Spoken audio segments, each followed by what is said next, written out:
Good morning सभी बच्चों को। आज की सुबह का सुप्रभात। आज हम इस वीडियो के अंदर संधि का जो तीसरा प्रकार है उस पर कुछ चर्चा करेंगे।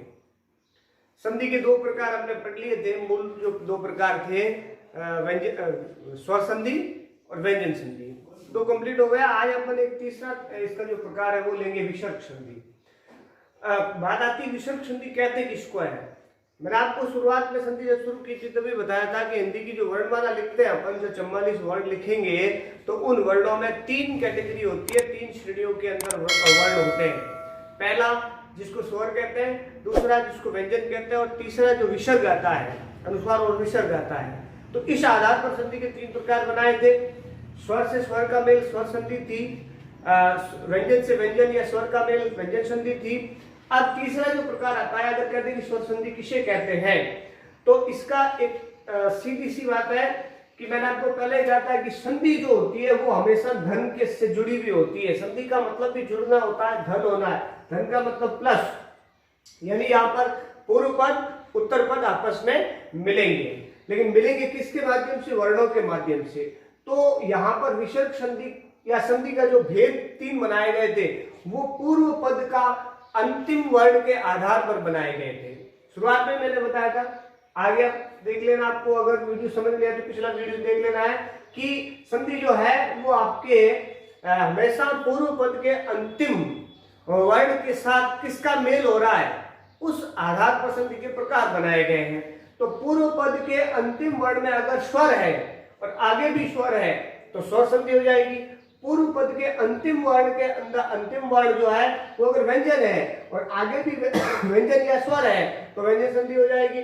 और पूर्व पद के अंदर अंतिम वर्ण के रूप में अगर विसर्ग है और आगे स्वर या व्यंजन है तो वहां पर विसर्ग संधि हो जाएगी। यानी कि हम विसर्ग संधि की आराम से परिभाषा दे सकते हैं कि विसर्ग के साथ स्वर या व्यंजन का मेल होने से जो विकार होता है उसे विसर्ग संधि कहते हैं। आराम से इसकी परिभाषा है, विसर्ग के साथ स्वर या व्यंजन का मेल होने से जो विकार उत्पन्न होता है उस विकार को विसर्ग संधि कहते हैं। आराम से परिभाषा है, कोई दिक्कत नहीं है, समझने की बात है, रटना बिल्कुल भी नहीं है। समझना, तीनों परिभाषाएं आप इस धन या इस प्लस से समझ सकते हैं। विसर्ग में हमेशा इस धन से पहले पूर्व पद कहलाता है, इस धन से बाद का पद उत्तर पद कहलाता है। संधि हमेशा पूर्व पद के अंतिम वर्ण और उत्तर पद के प्रथम वर्ण के साथ होती है। अगर पूर्व पद का अंतिम वर्ण स्वर है तो आगे स्वर संधि हो जाएगी। अगर पूर्व पद का अंतिम वर्ण व्यंजन है तो व्यंजन संधि हो जाएगी। और अगर पूर्व पद का अंतिम वर्ण विसर्ग है तो वहां पर विसर्ग संधि हो जाएगी। तो अपन कह सकते हैं कि विसर्ग के साथ स्वर या व्यंजन के मेल से होने वाले विकार को विसर्ग संधि कहते हैं। अब किसी को दिक्कत नहीं होनी चाहिए, आराम से देखनी है। परिभाषा आपको खुद को होमवर्क के रूप में आपको पेपर वर्क में करनी है। परिभाषा खुद को लिखनी है क्योंकि मैंने नहीं लिखी है, इसलिए नहीं लिखी, सुन करके समझ करके खुद लिखनी है। चलिए आते हैं अपन, ये तो हो गई विसर्ग संधि की बात कि विसर्ग के साथ विसर्ग के साथ स्वर या व्यंजन का जब मेल होता है तो जो परिवर्तन होगा विसर्ग संधि कहलाएगा। इसके कुछ नियम है 7-8, तो उन 7-8 नियमों को हम पढ़ेंगे। ठीक है, अब शुरुआत में मैंने कहा था, पिछले वीडियो में भी कहा है, हर शब्द में संधि हो कोई अनिवार्य नहीं, कोई जरूरी नहीं है, लेकिन अधिकतर शब्दों के अंदर संधि होती है तो उनका अपन अध्ययन करते हैं। अगर अपन बात करें पहले नियम की तो आपका पहला नियम बनता है, विसर्ग संधि का पहला नियम कह रहा है कि अगर विसर्ग से पहले अ हो और विसर्ग के बाद भी अ हो, यानी विसर्ग जहां पूर्व पद है अंतिम तो विसर्ग आएगा ही, लेकिन विसर्ग से पहले भी स्वर होना चाहिए, अ होना चाहिए। ठीक है, और आगे जो जुड़ेगा वो भी अ होना चाहिए। इस नियम को आप ऐसे कह सकते हैं, ये नियम आप ये कह सकते हैं, मूल रूप से ये होता है कि विसर्ग का ओ हो जाना, ये इसका नियम है। ठीक है, विसर्ग का ओ हो जाता है। और विसर्ग का ओ कब होता है? विसर्ग का ओ तब होगा जब विसर्ग से पहले भी अ होगा और विसर्ग के बाद भी अ होगा, या किसी भी वर्ग का तीसरा, चौथा, पांचवा वर्ण होगा, या य, र, ल, व या ह होगा। ये वर्ण जब भी मिलेंगे, मैंने यहाँ 3, 4, 5 लिखा है। 3, 4, 5 का मतलब है प्रत्येक वर्ग का तीसरा, चौथा वर्ण। इस 3, 4, 5 का मतलब है प्रत्येक वर्ग का तीसरा, चौथा वर्ण। ये इस 3, 4 का मतलब है। प्रत्येक वर्ग का जो तीसरा, चौथा और पांचवा वर्ण है, जैसे क वर्ग का तीसरा वर्ण क्या होता है? घ, चौथा घ और पांचवा ढ़। ये 5। ऐसे जैसे च वर्ग का तीसरा वर्ण क्या होता है? ज, ज और ण। ये 3, 4, 5 है। ट वर्ग का तीसरा, चौथा, पांचवा वर्ण क्या होता है? ड, ढ, ण। ऐसे जैसे प वर्ग का तीसरा, चौथा वर्ण कौन सा होता है? कि प, फ तो पहला दूसरा हो गया, ब, भ और म, ये 3 हो गए। इस तरह से आप 3 वर्णों को ये तीसरा, चौथा वर्ण आता है आपके। यानी कि पहला नियम ये कह रहा है कि विसर्ग से पहले अ हो और विसर्ग के बाद भी अ हो, या प्रत्येक वर्ग का या किसी भी वर्ग का तीसरा, चौथा, पांचवा वर्ण हो, या फिर य, र, ल, व, ह, इन वर्णों में से कोई भी वर्ण हो और विसर्ग से पहले अ हो, तो विसर्ग किसमें बदल जाएगा? ओ के अंदर बदल जाएगा। सिंपल सा नियम याद है, करना है कि विसर्ग से पहले अ हो, विसर्ग के बाद अ, या किसी भी वर्ग का तीसरा, चौथा, पांचवा वर्ण हो, या फिर य, र, ल, व या ह, इन वर्णों में से कोई भी वर्ण हो, तो विसर्ग का क्या बनता है? ओ बनता है। इसको मैं और आपके सामने सिंप्लीफाई कर देता हूं, आपको सरल तरीके से बता देता हूं कि मान लो विसर्ग से पहले तो है आपका अ, ये विसर्ग है, ये अ है, और इसके बाद क्या क्या जुड़ेगा? अ जुड़ सकता है, या आप ऐसे लिख सकते हैं, मान लो ये अ, ये विसर्ग प्लस, इसके बाद क्या जुड़ सकता है? अ जुड़ सकता है। और तीसरा, चौथा, पांचवे का मतलब ग वर्ग का अगर तीसरा करें तो घ, घ और ण। ऐसे कैसे? ज, ज और ण। ऐसे कैसे आप अगला वर्ण अगर अपन करें, ड, ढ, ण, द, ध, न, ब, भ, म, या फिर य, र, ल, व और ह। अब ये आप देखते हैं कि विसर्ग के साथ इनमें से किसी भी वर्ण का मेल होगा तो विसर्ग किस में बदल जाएगा? आपका इन सब में परिवर्तन होने से विसर्ग बदल जाएगा आपके ओ के अंदर। किसमें बदल जाएगा? ओ के अंदर बदल जाएगा। इसको आराम से समझ सकते हैं कि विसर्ग से पहले अ हो और विसर्ग के बाद इन अक्षरों में से कोई भी अक्षर आ जाएगा तो विसर्ग किसमें बदल जाएगा? ओ। याद रखना है, विसर्ग ओ में बदलेगा, न तो इस अ में परिवर्तन होगा और न इस अक्षर में परिवर्तन होगा। परिवर्तन किसमें होगा? विसर्ग में होगा। विसर्ग क्या बनेगा? ओ बनेगा। ये बात याद रखनी है आपको। तो आप उदाहरण से समझ ले से आराम से।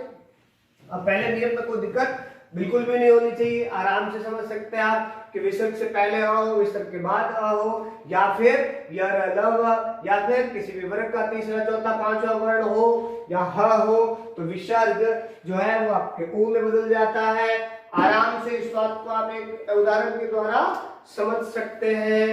उदाहरण है आपके लिए मन प्लस अनुकूल। आराम से देखना है, ठीक है। इसको मैं यहां नीचे समझा देता हूं। मन प्लस अनुकूल। अब यहां आ जाइए आप, विसर्ग लगा हुआ है, विसर्ग से पहले न के अंदर अ की ध्वनि है, अगर नीचे हलंत आ जाता तो अ नहीं होता, लेकिन यहाँ पर अंतिम वर्ण मन का क्या आ जाएगा, आपके अ आ जाएगा। इसलिए आप ये कह सकते हैं कि विसर्ग से पहले क्या है, अ है। तो और विसर्ग के बाद भी क्या है, अ है। और ऐसी स्थिति जब हो कि अ विसर्ग प्लस अ, तो इन दोनों से क्या बनता है, ऊपर स्पष्ट लिखा हुआ है कि ओ बनता है। ओ किसका बनता है, विसर्ग का बनता है। अब ये ओ लगेगा कहां पर, इस अ पे नहीं लगेगा। ओ किसका, किस पे लगेगा, इस न पे लगेगा। और अ किस में चला गया, ओ में चला गया। तो ओ अ यहां से खत्म हो जाएगा, ओ में चला जाएगा। विसर्ग यहां से खत्म हो जाएगा, किसमें चला जाएगा, ओ में चला जाएगा। तो ये दो चीजें खत्म होके क्या बन गई, ओ बन गई। अब आपको करना क्या है, ये जब ओ बन गया तो ये ओ न पे लगेगा, न के अगले अक्षर पर लगेगा। ये ओ इस न के ऊपर, क्योंकि खत्म कौन हुआ है, विसर्ग हुआ है। परिवर्तन किसमें हुआ है, विसर्ग में। और विसर्ग किसके पीछे लगा हुआ था, न के पीछे। तो ओ की मात्रा न पे न लग करके ओ की मात्रा इस न के ऊपर लगेगी, मन वाले के ऊपर। तो यहां आप लगाइए म न, ओ जोड़ देंगे तो हो जाएगा नो। अ इस पे चला गया, पीछे क्या है, नुकुल। तो सब क्या बन गया, मनोनुकुल। ठीक है, मनोनुकुल। अब आपको पता ये करना है कि जब इसका विच्छेद आएगा, जहां मैंने आपको कहा था दो ध्वनियां विपरीत होती, इसीलिए आपको प्रतीत होती है मन प्लस नो कुल। तो यहां आपको लगता है कि यहां से ध्वनि जो है वो विच्छेद हो सकती है, क्योंकि यह दो ध्वनियां आपस में मिल रही है। तो यहां से आपको विच्छेद करना है। विच्छेद का तरीका फिर अपन संधि पूरी होगी आगे और करेंगे। ठीक है, तो अभी आपको समझ में आ गया होगा कि ये विसर्ग और ये अ मिलके क्या बन जाएगा, ओ, और शब्द बन जाएगा मनो नु कुल। ठीक है, ऐसे कैसे, एक अपन मान लो एक और उदाहरण ले लेते हैं कि यहाँ पर कहा जाए कि यह के साथ मिलने से क्या बनता है। तो मान लो अपन इसको ऐसे कर देते हैं, मन प्लस योग। तो विसर्ग से पहले क्या है, अ है, और आगे क्या जुड़ रहा है, यह जुड़ रहा है। और ये नियम कह रहा है कि विसर्ग के पहले अ और बाद में यह हो तो क्या बनता है, ओ बनता है। तो इन दोनों से क्या बन जाएगा, ओ बन जाएगा। यानी कि विसर्ग और ये यह मिल करके क्या बना देंगे, आ बन जाएगा। परिवर्तन किसमें होगा, विसर्ग में होगा। तो सब क्या बन जाएगा,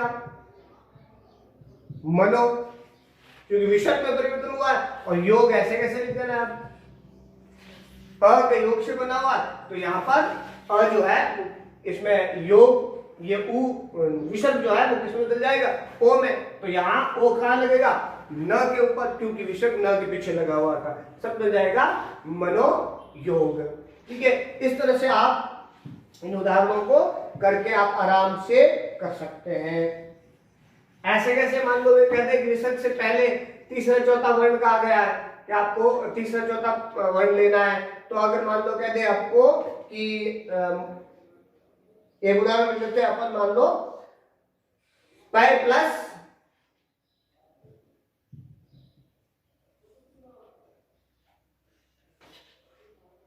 धन। अब इसको अगर करें अपन तो क्या आया हुआ है, इससे पहले अ है, यह का विसर्ग से पहले अ है, और ये त वर्ग का जो आपके त थ और द ध चौथा वर्ण आ गया। तीसरा चौथा वर्ण कह रहा है, तो यहाँ पर ध आ गया। तो विसर्ग किस में बदल जाएगा, ओ में बदल जाएगा। यानी विसर्ग और ध के मेल से ओ बनेगा। तो ओ किस पे लगेगा, यह पे। तो क्या हो जाएगा, पयोधन। ठीक है, इस प्रकार से आप शब्द बना सकते हैं, इसकी प्रैक्टिस कर सकते हैं आप आराम से। सब बात आ जाती है अपने दूसरे नियम पर। दूसरा नियम आपका क्या कहता है, दूसरा नियम कह रहा है कि विसर्ग का र होना, विसर्ग जो है वो र में परिवर्तित हो जाता है। कब परिवर्तित हो जाता है, जब अ और आ को छोड़ करके, कौष्टक में लिखा हुआ छोड़कर। इसका मतलब विसर्ग से पहले अ और आ नहीं आना चाहिए। ठीक है, विसर्ग से पहले अ और आ नहीं आना चाहिए, क्योंकि विसर्ग से पहले अ आ जाएगा तो नियम ऊपर वाला लागू हो जाएगा।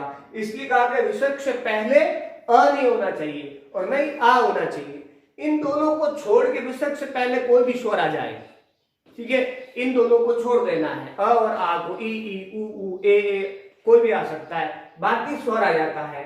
और विसर्ग से पहले अ और आ को छोड़कर बाकी कोई भी स्वर विसर्ग से पहले हो और विसर्ग के बाद आ हो। विसर्ग से बाद क्या हो? आ हो और ऊ हो और बड़ा ऊ हो, या फिर वर्ग का तीसरा, चौथा, पांचवा वर्ण हो, या फिर य, र, ल और श हो, यानी वह हो। तो विसर्ग किसमें बदल जाता है?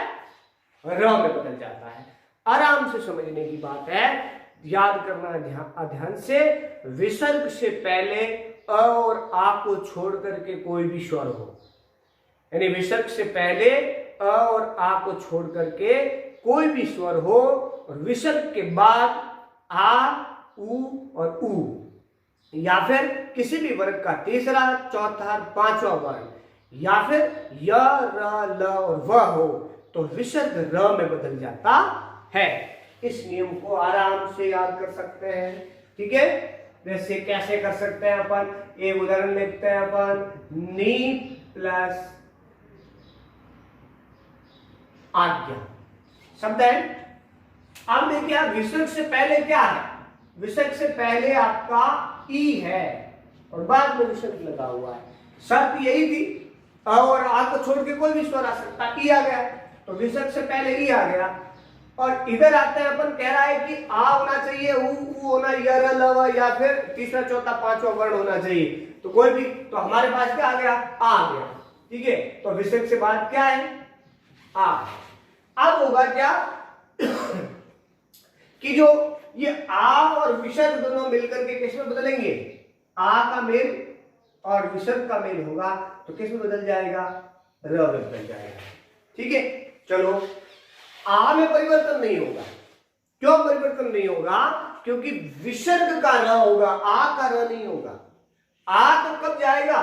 जब र आ के साथ मिलेगा।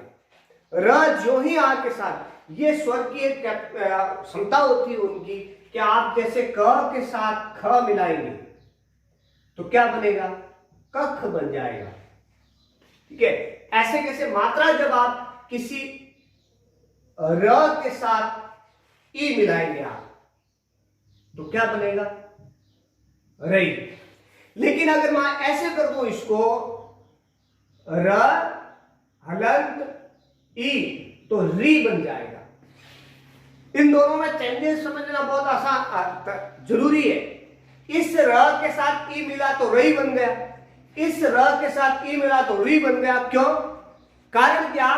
इसमें स्वर नहीं है। जब कोई भी ऐसा व्यंजन जिसमें स्वर नहीं है और उसका मेल स्वर से होता है तो उस स्वर की मात्रा लग जाती है उस व्यंजन के ऊपर।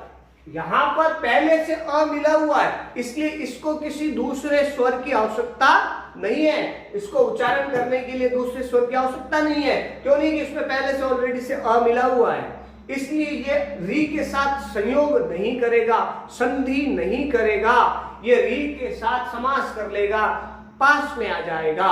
समास और संधि में यही अंतर है। यहां समास हुआ और यहां संधि हुई है। संधि कब होती है? जब किसी वर्ण के अंदर जो है वो र पहले से स्वर नहीं होता है, उसका उच्चारण करने के लिए इसको री की आवश्यकता है। या री मिले, अ मिले, आ मिले, उ मिले, ई मिले, कुछ भी मिले, इसको एक स्वर की आवश्यकता है। री को अपने उच्चारण में आने के लिए, अपने उच्चारण क्षमता में आने के लिए उसको एक स्वर की आवश्यकता है। और उसे स्वर अ न मिलकर ई मिल गया तो यह री बन करके उच्चारित हो गया, ठीक है। इस प्रकार से इसका उच्चारण होता है। अब हमारे यहाँ अंतर क्या है? ये आ गायब होगा, शब्द के अंदर आ नहीं आएगा वापस, किंतु इसकी जगह इसकी मात्रा आएगी। क्यों आएगी? क्योंकि यहाँ पर र कैसा बन रहा है? आधा बन रहा है, हलंत वाला र बनता है, पूरा र नहीं बनता है। हलंत वाला र बनने का मतलब है कि अगला जो स्वर आएगा वो स्वर इसमें जुड़ जाएगा। अब यहां पर अपन देखते हैं विसर्ग मिलकर के र बन गया। अब यहां आ जाइए, आप देखो नी के अंदर कोई संधि नहीं हो रही है। विसर्ग किस में बदल गया? र में बदल गया। अब इस र का मेल किससे हो रहा है? आ से हो रहा है। तो र के अंदर आ मिल जाएगा तो क्या हो जाएगा रा। अब आ कहां चला गया, रा में पीछे क्या बचा, ज्ञा, तो सब क्या बन गया, निराघ्या। समझ में आ गई बात? आराम से ध्यान से पढ़ना है, देखना है, सुन करके समझना है। विसर्ग र कब बनता है? विसर्ग र तब बनता है जब विसर्ग से पहले अ और आ के अलावा अन्य कोई भी स्वर हो, विसर्ग के बाद में जो है आ हो, ऊ हो, या बड़ा ऊ हो, या यर ल व हो, या फिर वर्ग का तीसरा, चौथा और पांचवा वर्ण हो, तो विसर्ग र में बदल जाता है। आराम से एक और उदाहरण बता देता हूं और उसके बाद में अगला नियम देखते हैं। एक नियम और करते हैं अपन, देखो जैसे हो जाता है दू प्लस बल। अब इसमें आ जाइए आप, दू विसर्ग से पहले क्या है, ऊ है, और आ के अलावा छोड़कर दूसरा स्वर है। अब आ गया आपके विसर्ग के बाद क्या है, ब है, और ब क्या है, प वर्ग का तीसरा वर्ण है, प वर्ग का तीसरा वर्ण है, और यही कह रहा है कि प वर्ग का तीसरा वर्ण। तो प वर्ग का तीसरा वर्ण और विसर्ग से पहले ऊ, ये विसर्ग किसमें बदल जाएगा, इसके साथ आने के कारण ये विसर्ग बदल जाएगा आपका र। ठीक है, चलो आ जाते हैं। अब बात क्या थी, देखो दू में कोई संधि नहीं है, नहीं है, लिख दिया। विसर्ग किसमें बदल गया, र में बदल गया, लिख दो, विसर्ग र लिख दिया। आगे क्या है, बल, ऐसे कैसे लिख दो, क्योंकि मैंने पहले ही आपको कहा था कि विसर्ग में परिवर्तन होगा, अगले व्यंजन में परिवर्तन नहीं होगा। अब समस्या ये होती है कि सर यहां तो रा हो गया और यहां पर र ऐसे लिख दिया, इसलिए लिखा जहां व्यंजन आ गया, व्यंजन से व्यंजन मिलता है, ठीक है, तो वो पास में आ जाएंगे। स्वर हो तो उसके अंदर मात्रा आ जाती है, व्यंजन की कोई मात्रा नहीं होती है, तो यहां पर ब आ गया तो र आधा ही रहेगा, क्योंकि इस र को पूरा होने में आगे कोई स्वर मिल ही नहीं रहा है। आगे यहां स्वर होता तो र पूरा हो जाता, लेकिन यहां तो व्यंजन आ गया, इसलिए व्यंजन की कोई मात्रा नहीं है, तो व्यंजन किसी व्यंजन के साथ या किसी मिल नहीं सकता, ये इसके साथ मेल नहीं कर सकता, तो र ऐसे कैसे रह गया।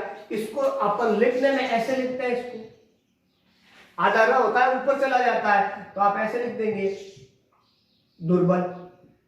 दोनों ही सही, क्योंकि र आधा है, ऊपर चला गया, र आधा है। आराम से समझ में आ रहा है आपको। विसर्ग में परिवर्तन कब होता है, र कब बनता है, जब विसर्ग से पहले अ और आ के अलावा कोई भी अन्य स्वर हो, विसर्ग के बाद में आ हो, ऊ हो, बड़ा ऊ हो, या य न व हो, या फिर किसी भी वर्ग का तीसरा, चौथा और पांचवा वर्ण हो, तो विसर्ग र में बदल जाता है। इस बात को याद जरूर रखना है। हो गया, ठीक है, अगला ले लेते हैं। चलो आते हैं, अगला नियम क्या कह रहा है, ध्यान से आराम से वीडियो देखना है, समझना है, कोई अपने को जल्दी नहीं है। अभ्यास ही सफलता की आपकी कुंजी है। अभ्यास नहीं करेंगे, ऐसा कोई शॉर्ट ट्रिक्स नहीं है, कोई ऐसी चीज नहीं है जिससे व्यक्ति कुछ मिनटों में या कुछ शब्दों को, कुछ लाइनों को याद करके पंडित बन सके, ज्ञानी बन सके, या वो बहुत ज्यादा शिक्षित हो सके। ऐसा ना तो फॉर्मूला कोई आया है और न निकट भविष्य में आएगा। इसलिए अभ्यास सतत जरूरी है। बहुत से लोगों को संधि के नियम याद है, बहुत से लोगों को याद है, किंतु बड़े बड़े कंपटीशन एग्जाम के अंदर जब वो व्यक्ति एग्जाम देने जाते हैं तो इन सवालों को गलत करके आ जाते हैं। क्यों करके आ जाते हैं? मैं खुद इन चीजों से रूबरू हो रहा हूं, मेरे सामने भी बहुत से शब्द आते हैं, मैं भी अलग अलग शिक्षकों के पढ़ाई हुई चीजें देखता हूं, तो उसमें ऐसे ऐसे शब्द निकालते हैं जिन शब्दों के अंदर संधि पहचानना बहुत मुश्किल हो जाता है। वो शब्द मैं आपको जब इस संधि पूरी हो जाएगी उस समय इस वीडियो के माध्यम से बताऊंगा, आप और हम बैठ करके उस पर इस ऑनलाइन के द्वारा चर्चा करेंगे। ऐसे कई शब्द हैं जिनका जो उच्चारण है, जिनका जो संधि है, वो संधि बड़े बड़े शिक्षक या बड़े बड़े जो पढ़ाने वाले खुद गलत करके आ जाते हैं। उसका वजह क्या है? वो गलत तब होते हैं जब हम उसका अभ्यास नहीं करते हैं। किसी भी चीज का अभ्यास करना बहुत जरूरी है। तो ये केवल नियम याद नहीं करना है। देखो अगला नियम कह रहा है आपका विसर्ग का स हो जाना। विसर्ग स कब होता है? जब विसर्ग से पहले स्वर हो। ऊपर दो कंडीशन हमने पढ़ी थी ना, उन दो कंडीशन के अंदर विसर्ग से पहले पर्टिकुलर एक शब्द स्वर दिया होता है, कौन कौन से स्वर होना चाहिए। लेकिन यहां पर विसर्ग के पहले कोई भी स्वर हो, लेकिन विसर्ग के बाद च छ और श हो। अगर विसर्ग के बाद च छ और श हो तो विसर्ग श में बदल जाता है। छोटा सा आराम से नियम याद रहता है। विसर्ग से पहले स्वर हो और विसर्ग के बाद च छ या स हो तो विसर्ग श में बदल जाता है। आराम से याद कर सकते हैं। इसका याद करना है, विसर्ग से पहले स्वर हो, विसर्ग के बाद च या छ हो तो विसर्ग जो है आपका श में बदल जाता है। आराम से देखिए, नी प्लस चिंता, ठीक है। तो नी प्लस चिंता या चित्त कर दो, ठीक है। सब बनेगा। कैसे बनेगा यहां पे अपन समझा देते हैं। नी के पहले क्या है? विसर्ग है। विसर्ग से पहले क्या है? स्वर ई है। और आगे क्या आ जाएगा? ची। तो ची के अंदर क्या है? ची में ई है। और उससे पहले क्या हो गया? च आ गया। तो विसर्ग का च के साथ मेल होता है। अब समझ में बात ये करनी है हमें कि बहुत से लोग होते हैं जो आपके कमेंट करते हैं कि ची का अगर अपन इसका विन्यास मैंने बताया था, वर्ण विन्यास बताया था मैंने आपको। विन्यास करें अगर इसका तो इसका विन्यास ऐसे होगा, च प्लस ई होगा। ये इसका विन्यास है। तो यहां पर ई से मेल नहीं हो रहा है। मेल किससे हो रहा है? च से हो रहा है। च पहले आता है, इसलिए च से यहां पर मेल होगा आपके। तो विसर्ग और च दोनों मिलेंगे तो किस में बदल जाएंगे? श में बदल जाएंगे। और वो भी हलंत वाला आधा बनेगा। चलो आते हैं, नी में कोई संधि नहीं हो रही है, लिख दिया। और विसर्ग किस में बदल गया? च के कारण स में बदल गया, आधा हो गया। अब आगे ची आपको ऐसे कैसे लिखना है? अब आगे ऐसे कैसे लिखेंगे? तो इसको इस तरह से लिखेंगे, क्योंकि आधा अक्षर इसके साथ आएगा तो सब क्या बन गया? निश्चित बन गया। तो यह नियम आराम से याद रखना है कि विसर्ग से पहले कोई भी स्वर हो और विसर्ग के बाद च छ या स हो तो विसर्ग किसमें बदल जाता है? श में परिवर्तन हो जाता है। आराम से इस चीज को कर सकते हैं। अब यही शब्द है, आपको नी के साथ च मिलने से निशब्द बन गया निश्चित, ठीक है। अगला नियम आपका चौथा कह रहा है कि विसर्ग का स हो जाना, षट्कोण में बदल जाना। कब बदलता है? जब विसर्ग से पहले ई और उ हो। विसर्ग से पहले ई और उ हो और विसर्ग के बाद क ख हो, ट ठ और प फ हो तो विसर्ग किसमें बदल जाता है? षट्कोण में बदल जाता है। आराम से इस नियम को पहले तो सुनना है कि विसर्ग के पहले ई और उ हो और विसर्ग के बाद क ख हो, ट ठ हो, प फ हो तो विसर्ग श के अंदर परिवर्तित हो जाता है। आराम से इस नियम को आप याद कर सकते हैं। नी प्लस कपट। इसमें देखिए विसर्ग से पहले क्या है? ई है और यही कह रहा है ई होना चाहिए। विसर्ग के बाद क ख ट ठ प फ होना चाहिए तो आपका कपट का क आ रहा है। तो विसर्ग और क मिलके किस में बदल जाएंगे? श। परिवर्तन किसमें होगा? विसर्ग में होगा, क में कोई परिवर्तन नहीं होगा। क के कारण विसर्ग बदला है लेकिन क नहीं बदलेगा। बदल कौन रहा है? ये विसर्ग बन रहा है। किस में बदल रहा है? श में बदल रहा है। नी में कोई परिवर्तन नहीं हो रहा तो नी तो आपको ऐसे कैसे लिख देना है? विसर्ग किस में बदल गया? श में बदल गया। आगे शब्द क्या है? कपट लिख दो। इसको आप ऐसे भी लिखा हुआ मिलता है निष्कपट। तो इस तरह से आप इस शब्द का संधि विच्छेद और संधि आराम से कर सकते हैं। इस प्रकार संधि के लिए आज हमने 4 नियम पढ़े हैं। 3-4 नियम और हैं विसर्ग संधि के, वो अपन कल पढ़ेंगे। जितना ज्यादा अभ्यास करेंगे उतनी ज्यादा आपको संधि आराम से क्लियर होगी, ठीक है। संधि जब जैसे ही कल हमारा लगभग संधि का चैप्टर जो नियम है वो खत्म हो जाएंगे, लेकिन संधि खत्म नहीं होगी। याद रखना है, संधि के नियम कल सारे पढ़ लेंगे हम। संधि खत्म नहीं होगी। संधि खत्म तब होगी जब हम अधिक से अधिक शब्दों का अभ्यास करेंगे। मैंने आपको पहले ही कहा था, बहुत से लोग कंपटीशन एग्जाम फाइट करते हैं। बड़े बड़े जो शिक्षक भी होते हैं, जो कहीं प्राइवेट स्कूलों में पढ़ाते हैं, ट्यूशन पढ़ाते हैं, होम ट्यूटर के रूप में पढ़ाते हैं, खुद पढ़ते हैं, अच्छा ज्ञान है, लेकिन जब वो कंपटीशन फाइट करते हैं तो बहुत से सवालों को गलत करके आ जाते हैं। उसकी वजह क्या होती है? इसका मतलब ये नहीं कि उनको संधि आती नहीं, आती है, उनको सारे नियम याद है, सब कुछ याद है। जब हम पढ़ाते हैं तो हमारी पढ़ाई हुई चीजों में भी वो गलती निकालते हैं कि सर आपने इस जगह हलंत नहीं लगाया, वो नहीं लगाए, क्योंकि इससे मतलब है कि उनको संधि बहुत अच्छी तरह से याद है, बहुत पता है। लेकिन वही व्यक्ति जब कंपटीशन में बैठता है, जो दूसरों की गलतियां निकाल रहा है, लेकिन खुद जब कंपटीशन फाइट करता है, उस समय इस संधि का सवाल गलत करके आ जाता है। उसकी वजह क्या है कि उस व्यक्ति को संधि के नियम तो प्रॉपर याद है, बहुत अच्छी तरह से याद है, लेकिन अभ्यास नहीं है। क्योंकि मैंने आपको पहले ही कहा, संधि अभ्यास के बगैर संभव नहीं है। आप हिंदी के अधिकतम शब्द, अधिकतम का मतलब ये नहीं है कि 50, 60, 100, 70, 80, 200 कितने शब्द याद करेंगे। अधिकतम का मतलब जितना कर सकते हैं आप, उतने शब्द अगर आप देखेंगे, शब्द आपके नजर में आएगा, सामने आएगा, उस शब्द को आप तोड़ेंगे, वापस जोड़ेंगे, मिलाएंगे, नियम उस पर फॉलो करेंगे, टेस्ट करेंगे, कौन सा नियम लग रहा है, नहीं लग रहा है, क्यों नहीं लग रहा है और क्यों लग रहा है।